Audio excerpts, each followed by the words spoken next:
Muy buenos días a todos, sean bienvenidos una vez más a esta Esquina Médica, un espacio donde ustedes y yo nos encontramos cada semana para juntos tratar temas de la medicina. Yo soy la doctora Neidis Pino Bernal y hoy estaremos hablando sobre esa patología que ocupa el 20% de las consultas de ginecología, tanto en atención primaria, atención especializada y también en atención de urgencia. Me estoy refiriendo a las infecciones vulvovaginales, y es que, familia, hasta el 75% de todas las mujeres que hoy habitan esta tierra, todas, el 75% de ellas presentarán alguna forma de este tipo de infección a lo largo de su vida. Y es que hasta el 50% de ellas van a tener recidivas, o sea que la enfermedad se va a presentar nuevamente en el futuro. Razones definitivamente para que Esquina Médica haya elegido este tema como el que desarrollaremos en el día de hoy. Entonces, ¿qué será lo que veremos? Bueno, pues básicamente vamos a definir en un primer momento qué son las infecciones vulvovaginales. Conoceremos cuáles son las manifestaciones clínicas, la forma en la que se compone la vagina, o sea, la microbiota vaginal. Hablaremos también sobre cuáles son las causas más frecuentes de este tipo de infección y finalmente estaremos terminando el programa con lo más importante que quiero que conozcas hoy, y es precisamente la infección vulvovaginal más frecuente en toda Europa, y además consta que es la segunda más frecuente en el continente americano. Me estoy refiriendo a la vulvovaginitis candidiásica. Entonces, comencemos.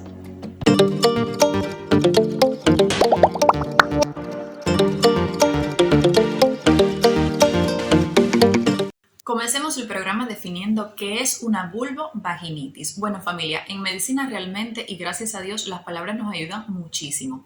Y es que todo lo que termine en itis quiere decir que hay un proceso inflamatorio. Por ejemplo, no sé si habrás escuchado que hay personas que hablan de que tienen una cistitis. ¿Por qué? Porque tienen una inflamación de la vejiga urinaria, o por ejemplo, otros pacientes presentarán colecistitis. En este caso, la persona lo que estará teniendo es una inflamación, pero de la vesícula biliar.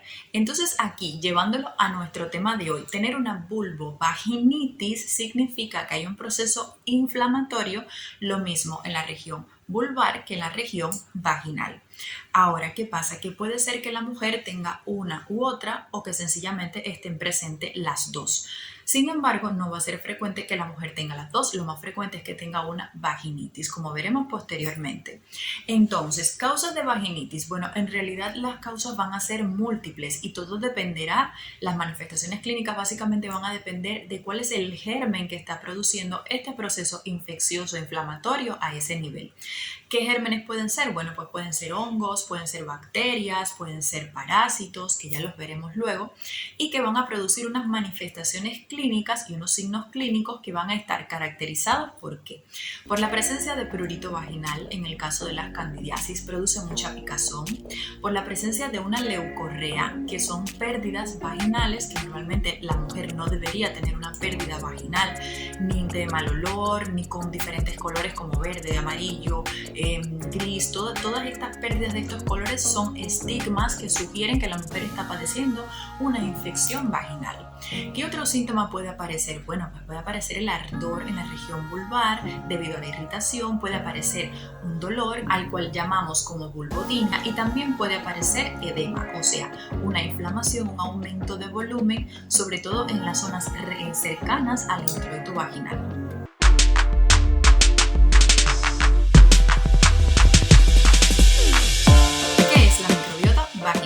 Bueno, la microbiota vaginal hace referencia a todo el grupo de microorganismos que se van a encontrar formando parte normal de la cavidad vaginal y que no son patógenas si todos los mecanismos de defensa se encuentran en equilibrio.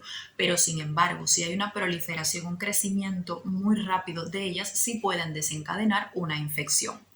Bien, hablemos un poco entonces de las características de las paredes vaginales y de la histología de la vagina. Miren, la vagina tiene unas células que se llaman células basales y estas células se van a dividir y me va a dar lugar a otras células que se van a llamar células epiteliales y que van a formar como un estrato escamoso, un epitelio escamoso.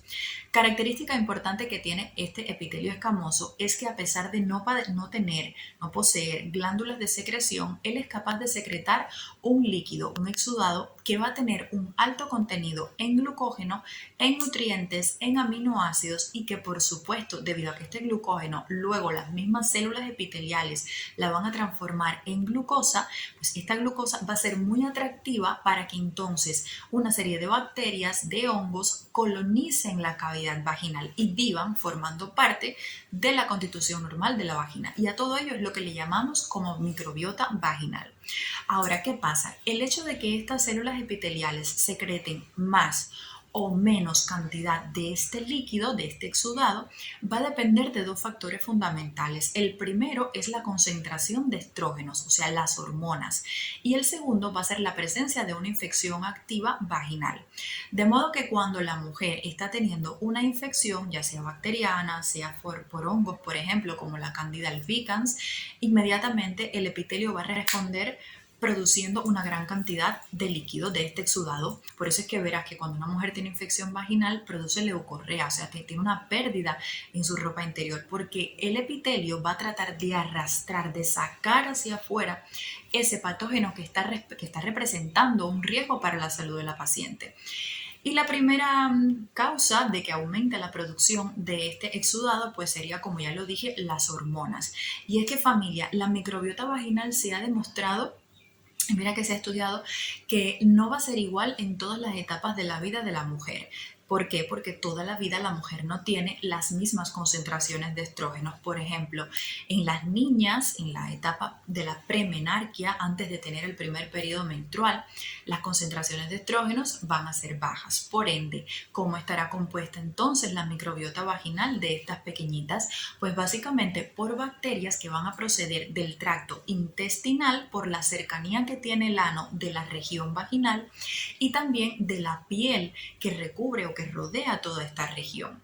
Cuando ya la mujer tiene el primer periodo menstrual, ya comienzan los picos estrogénicos, la mujer entra en su etapa fértil y entonces aquí las células del epitelio empiezan a producir grandes cantidades de este líquido, que además no solo va a contener glucosa y aminoácidos, sino que también va a tener en su composición una serie de elementos de defensa, como por ejemplo es la inmunoglobulina A, o van a tener células también fagocíticas, células que se van a encargar de eliminar todos los agentes que puedan comportarse como patógenos para el organismo de la mujer, como los macrófagos, como los neutrófilos. Habrán también linfocitos cuando ya se desencadene un proceso infeccioso.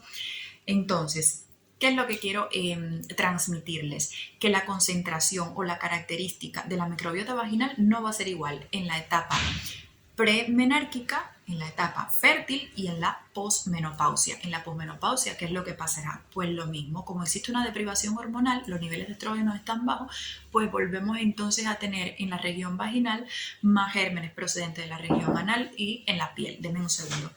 Coming. Doctor, Yes, tell me. 2 horas después.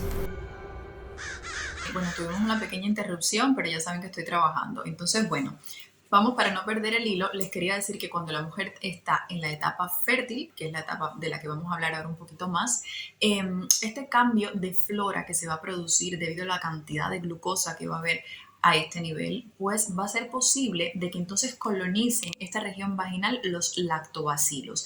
Y básicamente los lactobacilos se van a comportar, familia, como los verdaderos policías de la cavidad vaginal. Y ahora me dirán, ¿y esto por qué? Bueno, porque el lactobacilo va a ser el encargado de mantener un equilibrio en el ecosistema que va a tener la cavidad vaginal. Imagínense que una cavidad va a estar de pronto llena de bacterias como la Gardnerella, llena de hongos como la Candida albicans. Entonces, si nosotros no tuviéramos un mecanismo que me logre a mí estabilizar toda esa cantidad de gérmenes, estuviéramos viviendo toda la vida con infecciones. Y la persona, o digamos el microorganismo encargado de poner orden en este lugar va a ser el lactobacilo de Doderlein. Se ha descubierto a partir de la década de 1990 que no solamente es un bacilo de Doderlein, es que existen una serie de lactobacilos que ellos van a tener funciones muy importantes de las que te voy a hablar ya mismo. En primer lugar, el lactobacilo va a competir por esa glucosa que iba a necesitar las bacterias que vivían en la vagina para alimentarse y proliferar y producir infección. Bueno, el lactobacilo va a competir y se la va a quitar, va a evitar que ella se alimente de esa manera y un poco que controlar el crecimiento de esa bacteria. Por otra parte, el lactobacilo se encarga de bloquear los receptores epiteliales a los que se van a unir hongos como la Candida albicans. Además, el lactobacilo produce una sustancia que conocemos como peróxido de hidrógeno. Este peróxido de hidrógeno, ¿qué es lo que va a hacer? Bueno, esa glucosa que está en la cavidad vaginal y que le hace falta a las bacterias para alimentarse y producir infección, la va a transformar en ácido láctico. Y el ácido láctico me va a producir una acidez vaginal. Por supuesto, la vagina es una de las estructuras que tiene un pH más ácido en todo el organismo. De hecho, el pH es de 4.5 y el lactobacilo, a través de esta conversión de la glucosa y a través del ácido láctico, va a hacer que mi vagina tenga un pH entre los 3.5 y los 4.5. Con este pH ácido ya yo me estoy evitando pues que los gérmenes comiencen a proliferar y producir infección. Definitivamente, el lactobacilo es uno de los elementos fundamentales en la defensa de la cavidad vaginal, sobre todo en el mantenimiento del pH. Por eso verán que muchas mujeres ya saben que cuando hay una modificación del pH aparece una infección vaginal. Por otra parte, también se encarga, familia, de potenciar la actividad inmunológica, la actividad de defensa a través de la estimulación de la secreción de las interleuquinas 8. ¿Qué son las interleuquinas 8? Mira, para que me entiendas y hacértelo más fácil, la interleuquina 8 es como la señora chismosa del barrio. Cuando se produce una infección o cuando hay un problema, la señora chismosa va inmediatamente para allá a enterarse de qué es lo que estaba pasando. Pero es que a la chismosa del barrio no solamente le interesa ir ahí a mirar, sino que ella empieza a llamar a este y al otro para que se vayan enterando de qué fue lo que pasó. Pues eso mismo hace la interleuquina 8. Cuando hay un problema, cuando hay una infección vaginal, inmediatamente ella se activa y ella va para ahí, para el sitio del problema y empieza a llamar a diferentes personas. Empieza a llamar a los neutrófilos, empieza a llamar a los linfocitos, empieza a llamar a los macrófagos para que vayan ahí y resuelvan la situación que está sucediendo.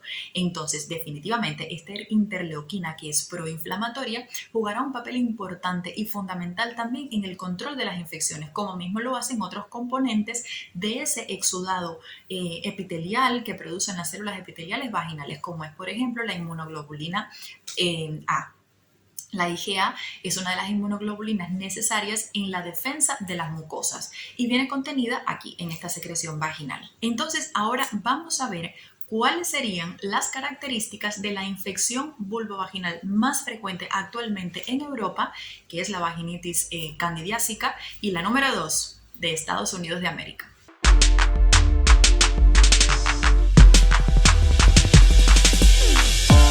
Bueno, hablemos ya directamente de la micosis vulvovaginal o también conocida como vulvovaginitis candidiásica. Bueno, familia, veamos. En realidad es altamente frecuente. De hecho, se estima que una muchacha que tenga 25 años o el grupo de muchachas que tengan al menos 25 años, el 50% de toda esa generación ya debe haber padecido al menos un episodio de esta entidad. Y para cuando estas jóvenes lleguen a la etapa premenopáusica, el 75% de ellas debe haber tenido al menos un episodio de una vulvovaginitis candidiásica. Con esto te estoy demostrando que de verdad que es una entidad muy frecuente en la población. Y ahora quiero que recuerdes el primer punto que aclararemos, y es que cuando tú te hagas un examen, un exudado vaginal, y por alguna casualidad ese resultado diga, no, es que la paciente está positiva para Candida albicans, esto no quiere decir que tú tengas esta enfermedad. O sea, lo que quiero transmitirte es no porque seas positiva para la Candida albicans significa que ya tú tienes la vulvovaginitis, porque es que ella forma parte, como vimos, de la microbiota normal. Cuando nosotros decimos que usted está teniendo una infección, ya una enfermedad activa por este microorganismo, cuando además de que tu resultado diga de que estás positiva para la Candida albicans, estás teniendo un proceso inflamatorio, síntomas, signos en la región vulvovaginal, signos de los que te voy a hablar posteriormente. Entonces, en estos casos sí que ya estarías desarrollando la enfermedad. Entonces, ¿Cuáles serían los tipos de cándidas que conocemos? En realidad hay varios tipos. El 90% de la infección micótica vaginal va a ser producida por la Candida albicans. Sin embargo, ella no es la única. Hay una, por ejemplo, que se llama Candida tropicalis, está la Candida krusei, pero son menos frecuentes en realidad. Ellas ocupan el 10% de todo el número total de candidiasis vaginales que van a existir en el mundo. Lo más frecuente es que sea albicans, como ya les dije. Y bueno, el cuadro clínico que ella va a producir lo podemos clasificar en 3 grupos fundamentales. De esta manera nosotros tendremos una candidiasis vaginal no complicada, una candidiasis vaginal recurrente, que lo que sea recurrente en medicina, no solo para esto, sino para cualquier otra patología. Cuando veas el término recurrente, quiere decir que lo está teniendo a repetición, que tiene síntomas, tú los tratas y vuelve a aparecer, y los tratas y vuelve a aparecer. Recurre en el tiempo, vuelve a suceder. Y el último grupo de las candidiasis vaginales serían aquellas que son complicadas. Una candidiasis complicada. Y casi siempre nosotros le llamamos complicada a cuando existe alguna otra condición que hace posible que esa mujer esté pobrecita, destinada a estar padeciendo infecciones todo el tiempo, porque quizás tiene una diabetes mellitus de muy difícil control, es quizás una paciente que, vamos a suponer, psiquiátrica, que no pueda acceder al tratamiento, no pueda seguir la dieta correctamente porque su condición psicológica, psiquiátrica se lo impide, o es una paciente VIH que está muy inmunodeprimida. Hay muchísimas otras causas que me pueden dar lugar a que esa vulvovaginitis candidiásica se clasifique como complicada.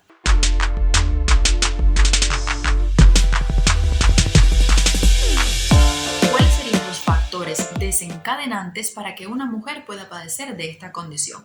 Pues fíjate que los factores desencadenantes son muy bien conocidos por la población. De hecho, les cuento aquí entre ustedes y yo que a veces en la consulta ellas vienen con las manifestaciones y ya ellas se autodiagnostican la enfermedad que tienen y de hecho me dicen hasta cuál fue la causa. Y yo me quedo así, como diciendo, bueno, ¿y yo qué hago aquí? O sea, ya tú te diagnosticaste, bueno, mira, te voy a dar la receta ya y tal. No, es que en realidad es muy frecuente y en verdad que las mujeres ya hemos aprendido a ciencia cierta de esta enfermedad. Seamos médicos o no, creo que tenemos dominado este punto. Entonces, bueno, para las que no lo saben, les diré que la vulvovaginitis candidiásica hay 4 factores fundamentales que funcionan como de riesgo para que puedas padecer este tipo de infección. La primera de ellas, bueno, ya le he mencionado, que tengas una diabetes mellitus que no esté para nada controlada, que tengas un desorden metabólico. Se ha observado que es muy frecuente pues que estas mujeres presenten este tipo de condición. Lo segundo, que tú hayas tomado un ciclo antibiótico, sobre todo con tetraciclinas, antibióticos que sean de amplio espectro, tetraciclinas, la ampicilina, las cefalosporinas, que hayas tenido un ciclo de cefalosporinas, qué sé yo, tuviste una infección en piel muy severa, un absceso, te ingresaron, te pusieron ceftriaxona, te pusieron cualquier cefalosporina, bueno, después es muy probable que puedas desarrollar una infección por cándidas. ¿Qué otro factor de riesgo pudiéramos mencionar? Bueno, las personas o las mujeres que están bajo tratamiento estrogénico, terapias sustitutivas con estrógenos, o las mujeres embarazadas también, o de pronto si eres una muchacha que está bajo tratamiento con anticonceptivos orales porque no deseas tener hijos en este momento, y bueno, ya sabemos que los anticonceptivos tienen una base también hormonal estrogénica y funcionan como un factor de riesgo para el desarrollo de esta condición. Y bueno, ya por último estarían todas aquellas enfermedades que generan una inmunosupresión, como por ejemplo es el caso del lupus eritematoso sistémico o una paciente que es VIH. Ellas, por su propio estado de inmunosupresión, es muy frecuente observar que esta Candida albicans toma la oportunidad de crecer mucho más de lo que ella debería y de producir una infección con inflamación y manifestaciones clínicas.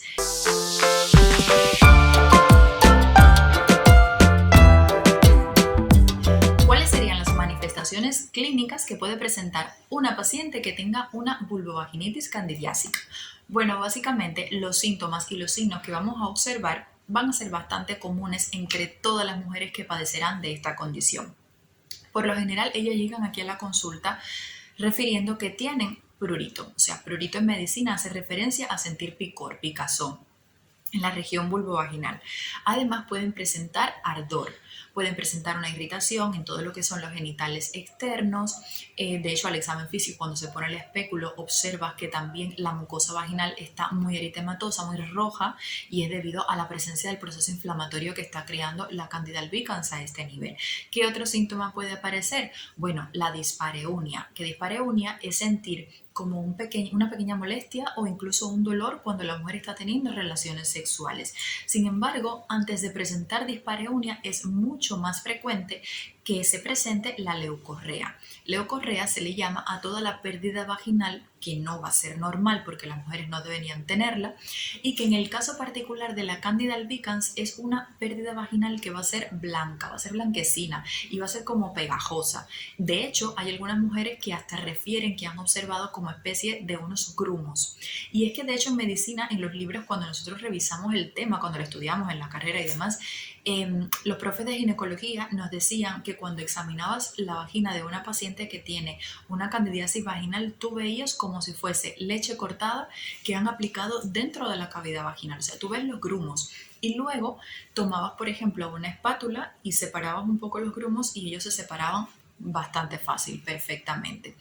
Entonces, estos serían un poco los signos clínicos intravaginales que nosotros podemos observar. Fuera, en lo que es la región inguinal, en lo que es la piel de toda esta área, pudiéramos observar incluso lesiones descamativas.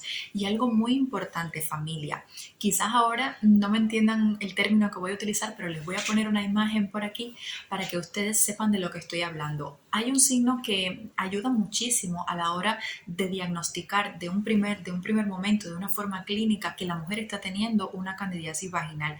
Y es que en algunas de ellas, cuando se hace el examen físico, en la región del vestíbulo, que es la parte de afuerita, o sea, no dentro de la vagina, sino afuerita, se logra ver también como especie de una secreción blanquecina, que también coincide con que esa área es muy pruriginosa, tiene mucho picor.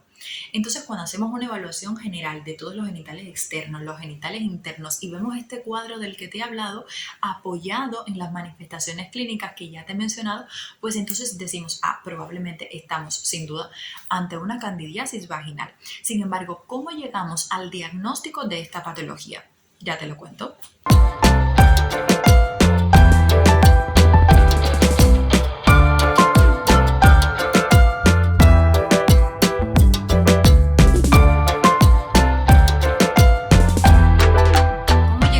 Diagnóstico de una vulvovaginitis candidiásica. Bueno, realmente al inicio nosotros lo que hacemos es la anamnesis, o sea, hacemos un interrogatorio donde comenzamos a preguntarle a la mujer algunos elementos sobre los posibles factores de riesgo que puedan conducir al desarrollo de esta enfermedad. O sea, básicamente estaremos buscando causa.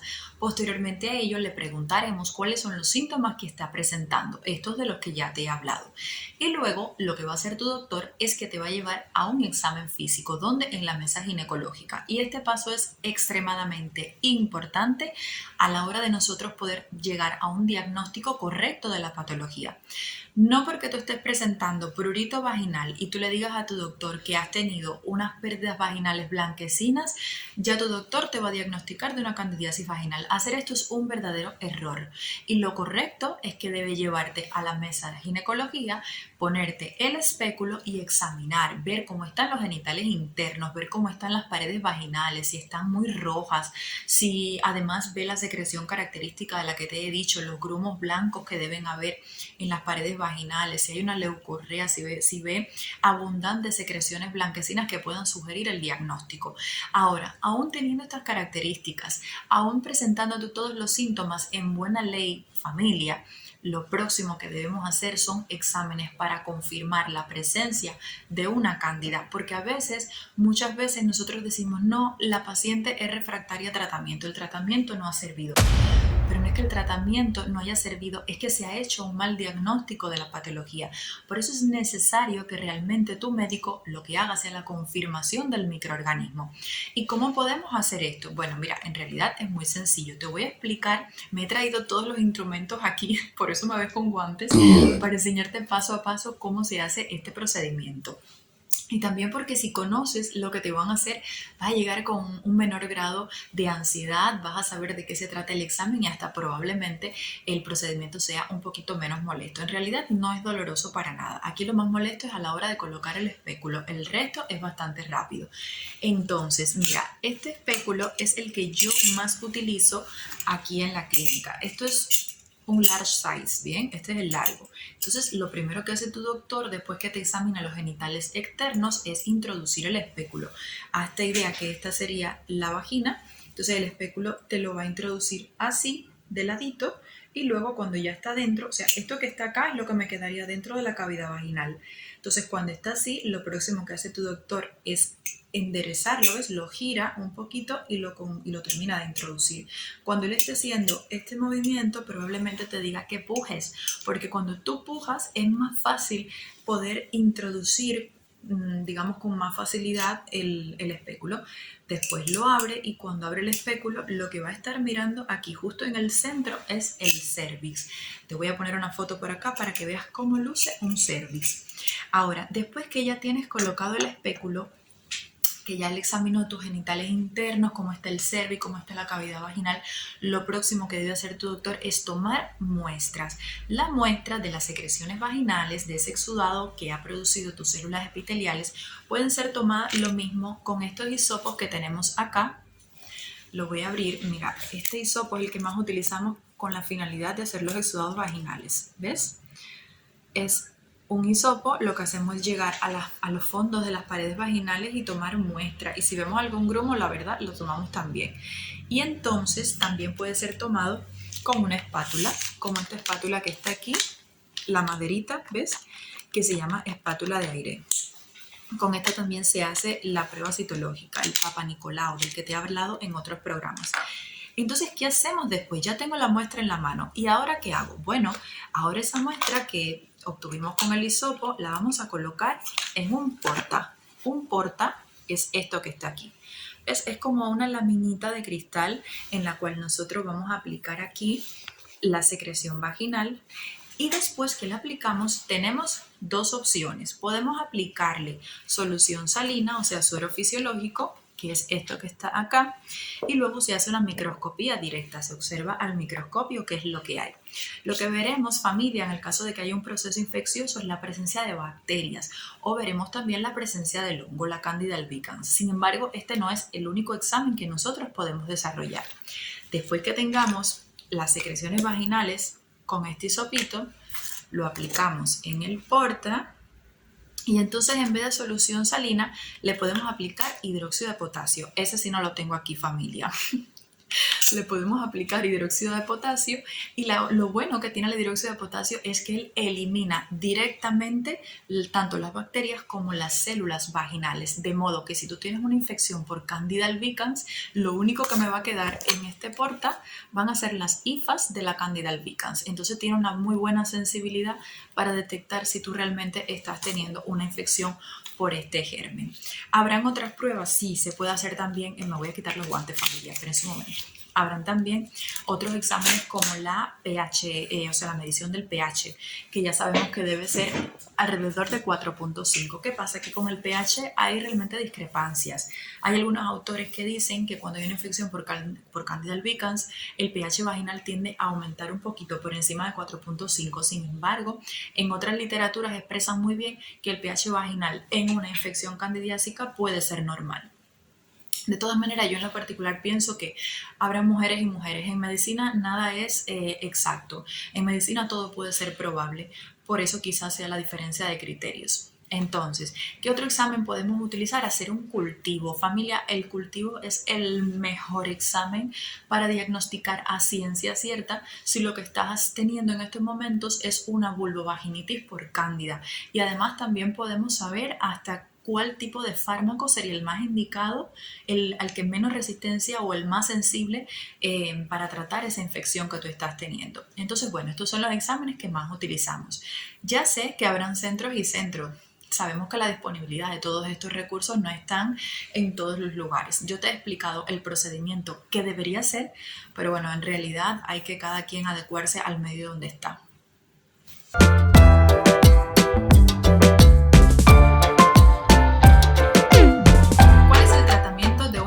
vulvovaginitis candidiásica. Bueno, primero vamos a definir una pauta que quiero que quede clara. Embarazadas que tengan una candidiasis vaginal se tratarán con clotrimazol 100 miligramos, que es el óvulo, diario por 6 días antes de acostarse. Se pueden tratar también por 6 días, como les dije. Se pueden tratar también con miconazol, se pueden tratar con clotrimazol en cremas para aplicar en el área exterior y más nada. En la embarazada es preciso evitar los tratamientos orales. Entonces, habiendo quedado claro esta pauta con relación a la embarazada, vamos a hablar ahora de modo general para la mujer que no está embarazada. ¿Cuáles son las opciones de tratamiento que existen? Bueno, existe un tratamiento que va a ser tópico, que serán los que se aplican y los que se introducen, y un tratamiento que va a ser sistémico, estos tratamientos que tomamos con el fin de erradicar esta infección. Ahora, como tratamiento tópico vamos a utilizar los derivados imidazólicos, los poliénicos y otros como la aspiridona. Aquí tenemos, por ejemplo, en el caso de los derivados imidazólicos, el caso del clotrimazol. El clotrimazol, familia, lo tenemos en varias presentaciones. Están en cremas, están en óvulos. Yo, por ejemplo, les he traído aquí, esta es la crema de clotrimazol, que es al 2% y se aplica una vez por día por un término de una semana a unos 10 días. Hay personas, doctores, que también lo indican 2 veces al día. Entonces, en cuanto al óvulo, se pondrían 100 miligramos todos los días por la noche antes de acostarse por un término de 6 días. Y luego estarán también el ketoconazol, el miconazol. Dentro de los poliénicos tenemos la nistatina, que se va a colocar una vez diariamente por 2 semanas, y dentro de las piridonas tendremos el ciclopirox, que se aplica una vez al día por un término de 2 semanas. Hablemos ahora sobre el tratamiento sistémico. Bueno, familia, aquí existen también otros grupos de medicamentos, dentro de los cuales figura el fluconazol. Yo de hecho les traigo aquí esta cajita que es de fluconazol. Como ven, tiene 150 miligramos, y es que la dosis del fluconazol oral realmente se reserva para las mujeres que tienen una candidiasis vaginal recurrente, o sea, la que lo tiene mucho o la que lo tiene de forma persistente. Aquí se utiliza el fluconazol y se pone una dosis única, o sea, te la tomas hoy y ya no te la tomas más. Entre tanto, también tenemos otros fármacos, como es el caso del itraconazol. El itraconazol viene en tabletas de 100 miligramos. Entonces, ¿cómo sería la pauta sistémica con el itraconazol? Bueno, el primer día de tratamiento, la paciente se va a tomar 200 miligramos de itraconazol cada 12 horas ese primer día. ¿Hay otros fármacos? Sí, definitivamente. Dentro de ellos están, por ejemplo, en el tratamiento sistémico de la vulvovaginitis candidiásica, también se consideran fármacos como el ketoconazol en dosis de 200 miligramos, 2 comprimidos en 24 horas por un término de 5 días vía oral. Pero ¿y qué pasa si yo tengo una vulvovaginitis candidiásica recidivante? Bueno, primeramente definamos qué es recidivante. Recidivar, como les dije al inicio del programa, es que se vuelve a presentar. Sin embargo, para decir que una candidiasis es recidivante y se clasifica de esta forma, debe usted haber tenido al menos 4 episodios de infección vaginal por cándida en un año. Si es así o es más, pues perfectamente, entonces es una recidivante, y esto ocurre aproximadamente, familia, en el 45% de las mujeres que tienen esta forma de infección vaginal. Entonces, ¿qué hacemos con estas pacientes? Bueno, pues desde el punto de vista farmacológico, porque ya estaremos hablando de las medidas higiénicas que hay que seguir, las pautas, bueno, como tratamiento farmacológico lo que hacemos es que el tratamiento sistémico, o sea, el oral que se toma, se va a extender por un periodo de 14 días. Ya habíamos visto que en la paciente que tenía una vulvovaginitis candidiásica de tipo no complicada solamente se mantenía por un término de 3 a 5 días, independencia del fármaco. Bueno, pues aquí se va a extender por 14 días. Incluso hay algunos tipos de pacientes en los cuales se le dan de forma alternada, se le dan periodos de este fármaco por un término de 6 a 12 meses. O sea que se va a estar dándole este tipo de tratamiento cada cierto tiempo con el fin de tratar de mantener a la paciente libre de la enfermedad. Finalmente, me gustaría hablarte de la administración del lactobacilo. Se ha utilizado como un método alternativo que tiene unos resultados muy prometedores, pues se ha observado que las pacientes que tienen tratamiento con el lactobacilo, que ya habíamos visto que era esa bacteria capaz de proteger muy bien a la cavidad vaginal y que formaba parte de la microbiota, pues estas pacientes han tenido pues muchísimos menos episodios, los han resuelto más rápido. De todas maneras, se están haciendo estudios para comprobar todas estas hipótesis. Sin embargo, lo que se ha visto en práctica clínica es que es muy bueno. Y entonces, ¿cómo sería la dosis del lactobacilo? Pues hay que ponerlo por 5 a 10 días y repetirlo por 3 meses. Esta sería la dosis correcta para tratar las vulvovaginitis candidiásicas. Y porque en medicina la mejor forma de tratar es prevenir, veamos cuáles son las medidas preventivas para evitar esta condición. Las medidas preventivas son definitivamente un pilar fundamental, no solo en la resolución de la candidiasis vaginal que ya pueda estar la paciente presentando, sino para evitar episodios futuros, porque definitivamente la Candida albicans estará allí formando parte de la cavidad vaginal y en situaciones específicas ella va a tomar la oportunidad para producir infección. Entonces, ¿qué es lo que debemos hacer? Controlar los factores de riesgo. Este sería el gol estándar, el secreto. Si tú controlas los factores que te van a predisponer a tener la infección, es lógico pensar que entonces las probabilidades de que te infectes van a disminuir muchísimo y sobre esta base vamos a trabajar.